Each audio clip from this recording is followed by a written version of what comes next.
Oh, this lighting is off. Man, and I look orange. Jeez. What is that? Do I have a horn? No way this is gonna work. How's that self-confidence working out for you that we talked about last time? Now, again, I didn't say it's necessarily a bad thing, but it can be dangerous. What is a better option? Well, like we had discussed, Proverbs 3, 5, and 6. There's your answer. There's your better option right there. And what was that? Trust in the Lord with all your heart, and lean not on your own understanding. In all your ways acknowledge him, and he shall direct your paths. Sounds pretty good to me. Now, first off, if you're a believer, let me get back to my notes here. If you're a believer, we can agree that Scripture is God-breathed, right? I mean, it is inspired by God into the people that wrote the books of the Bible. Okay, even if you're a little skeptical of that, but you're still into the Bible and stuff, okay, well, consider the source of that verse, King Solomon, the wisest man to ever, well, probably besides Jesus. Jesus was pretty wise, being God and all, but at the time, the wisest man to ever walk the earth. He's the one that wrote that. So, who better to take advice from, right? God has plans for you. And I promise those plans are not you sitting around trying to perfect everything that you're doing, nitpicking at this and that because you think it's going to look bad to this person or sound bad to this person or whatever. So you're trying to make it perfect for everybody. Listen, you're not going to please everybody. You're not even going to please yourself all the time. Okay? It's not going to happen. Like I said in the last video, I was trying to control everything I could. Lights, audio, video, editing. You see the green screen behind me? It's not even up. It's hanging halfway. Part of the reason is because my door's right there and I need to get past the green screen to go out the door. But I don't know the software all that great. I can hang it up and I can get a picture behind me, make it look like I'm in Hawaii, but I've got a green aura all around me. Okay? It is completely unrealistic. Now, will I end up using it and getting better with it? Yeah, I will. But I'm not going to let it hold me back. I'm not going to let my ignorance of the software and the whole using a green screen to keep this message from going out. If I did that, then I would be doing exactly what Satan would want. He has put up so many roadblocks, so many things, a lot of them just up here to try to keep me from doing these. But I've decided not to let those drive what I do. And that's what you need to do.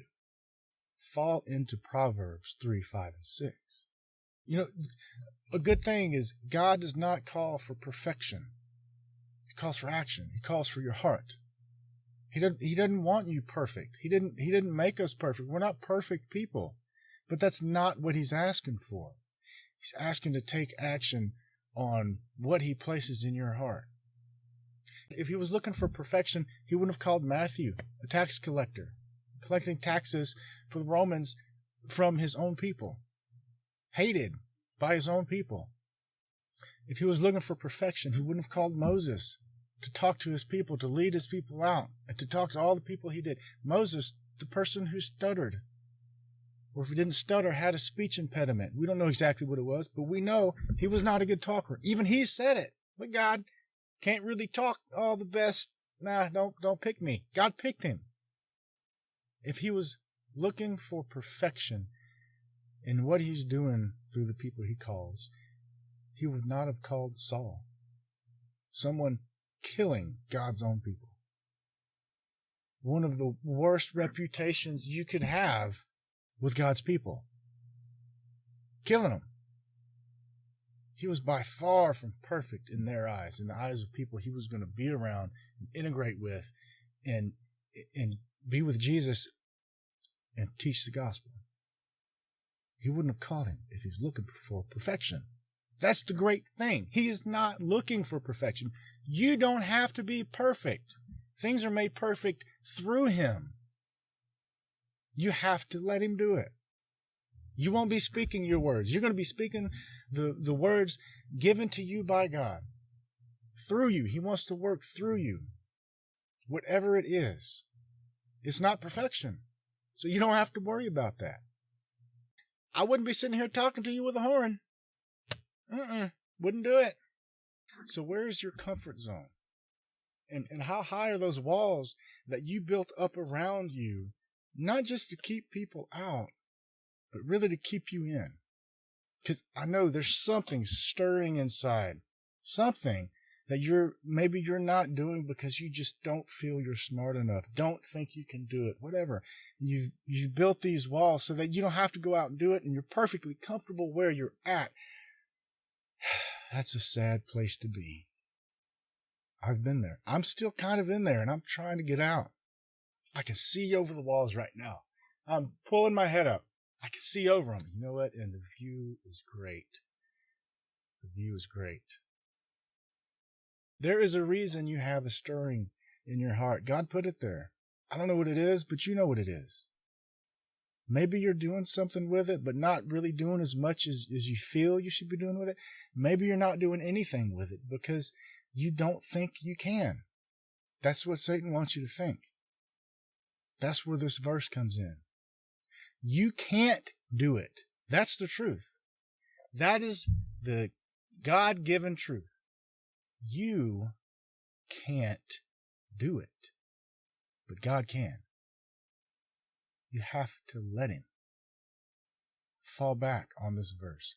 Read this verse. Study this verse. Live in this verse. And let God do it. I know it may be hard. Whatever it is God is calling you to do, that you feel like you're supposed to be doing, I know it might be hard. Proverbs 3, 5, and 6. I know it might be something that you've never done before and you're not comfortable at all doing. Proverbs 3, 5, and 6. Maybe it's the biggest, tallest, steepest mountain you've ever seen in your life, placed there, right in front of you, right there. And you know that's where you're supposed to be. But you don't have any climbing equipment. Proverbs 3, 5, and 6. You're not supposed to do all these great things. God's supposed to do these great things through you. That's why he's calling. Don't let the walls of your comfort zone keep you away from one of the biggest things that God has for you. And not just you, but for all those people along the path waiting for you. And they don't even realize they're waiting. But they're waiting for you. Break down your walls. And trust God. Because believe me, he's got this.